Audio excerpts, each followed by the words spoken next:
हमारे चैनल में स्वागत। नमस्कार।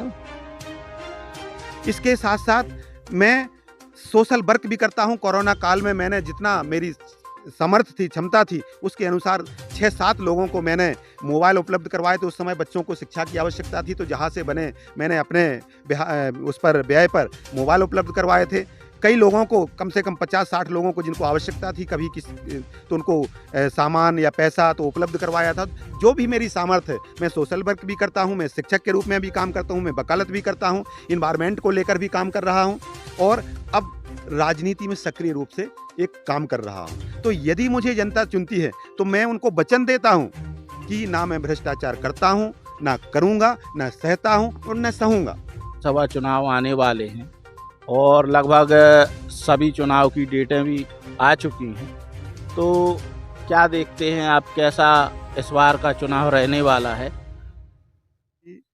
पिछले 18.5 वर्षों से भाजपा का शासन मध्य प्रदेश में है और पिछले लगभग 10 वर्षों से केंद्र में भाजपा नीति सरकार बैठी हुई है।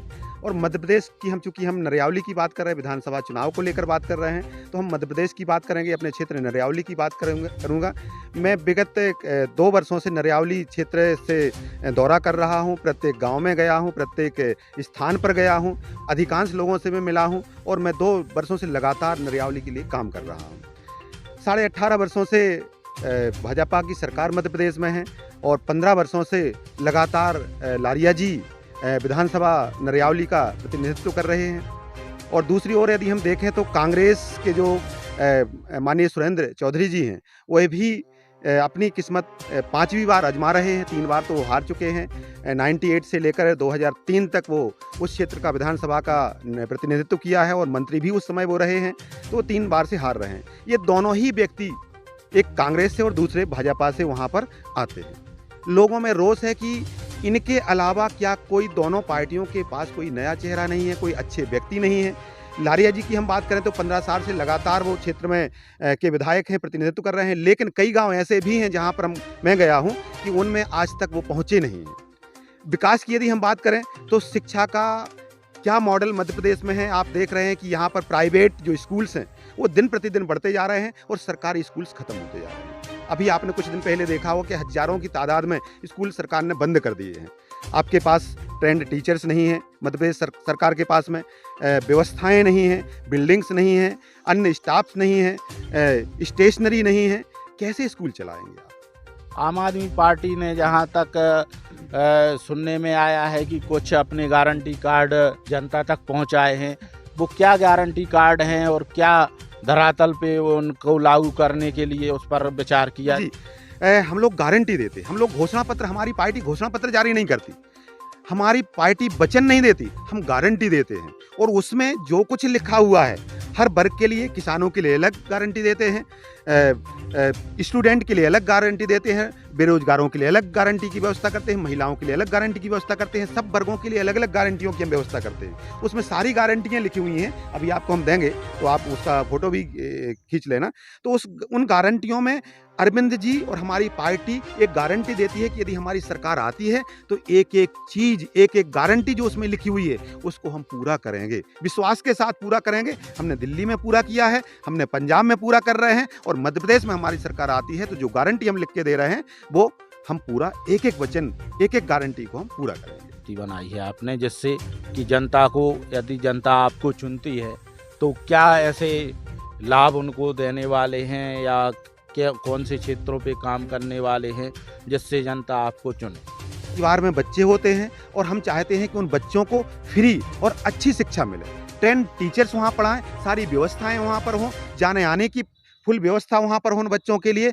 तो जब हम वो व्यवस्था करेंगे तो जो प्राइवेट स्कूलों में बच्चों को एडमिशन करवाना पड़ेगी, हमने क्षेत्रों में भ्रमण किया है, मकरोनी यहाँ पे हमने हॉस्पिटल्स की बिल्डिंग्स तो बन गई है लेकिन वहाँ पर स्टाफ नहीं है, टेंट वहाँ पर डॉक्टर्स नहीं है, वहाँ पर मेडिकल की जो व्यवस्था होना चाहिए, दवाइयों की जो व्यवस्था होना चाहिए वो नहीं है। तो ऐसी बिल्डिंग्स बनाने से अस्पताल थोड़ी चलने वाले हैं। हम, यदि हमारी सरकार आती है तो हम जैसा मोहल्ला क्लिनिक का हमारा कॉन्सेप्ट दिल्ली में है जो पूरी दुनिया ने सराहा है, उस कॉन्सेप्ट को मध्य प्रदेश में भी लागू करेंगे। हर वार्ड में जाकर के जो कस्बे हैं, गांव हैं, वहां पर हम मोहल्ला क्लिनिक खोलेंगे और वहां पर कुछ समय के लिए डॉक्टर्स जो ट्रेंड उसके एम्प्लॉइज़ हैं, स्टाफ है, उसको रखेंगे। दवाइयों की निःशुल्क व्यवस्था की जाएगी और फ्री इलाज की जो व्यवस्था दिल्ली में है वो यहाँ पर भी हम लागू करेंगे।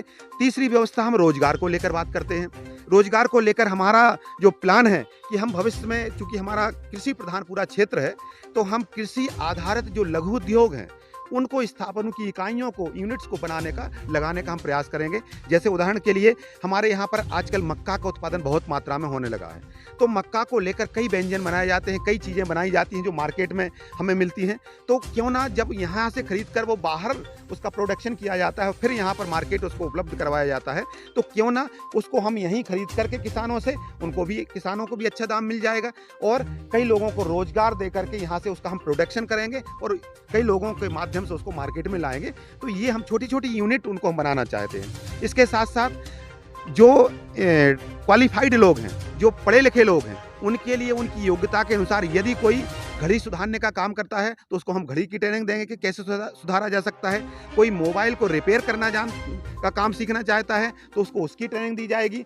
कोई टीवी सुधारना चाहता है तो उसको उसकी, तो जैसा जो व्यक्ति है उसकी योग्यता के अनुसार, उसकी काबिलियत के अनुसार, उसके स्किल कौशल के अनुसार उसको हम ट्रेन करेंगे और ट्रेनिंग के उपरांत उसको हम वो काम उपलब्ध करवाएंगे। ये हम जानते हैं रामदास जी से कि कितना भ्रष्टाचार खत्म हुआ है अभी तक, क्या वादे जो प्रधानमंत्री मोदी जी ने किए थे वो कहाँ तक सक्सेस हुए हैं।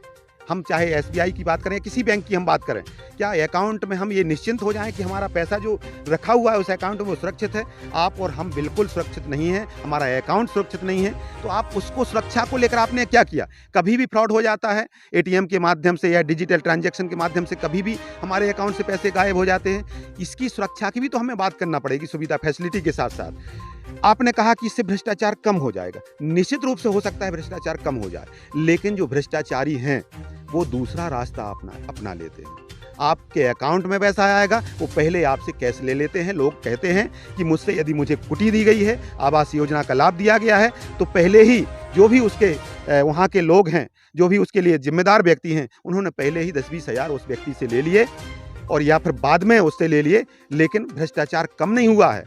इन 10 सालों में, 15 सालों में भ्रष्टाचार आज देखें पूरे देश में चरम पर है।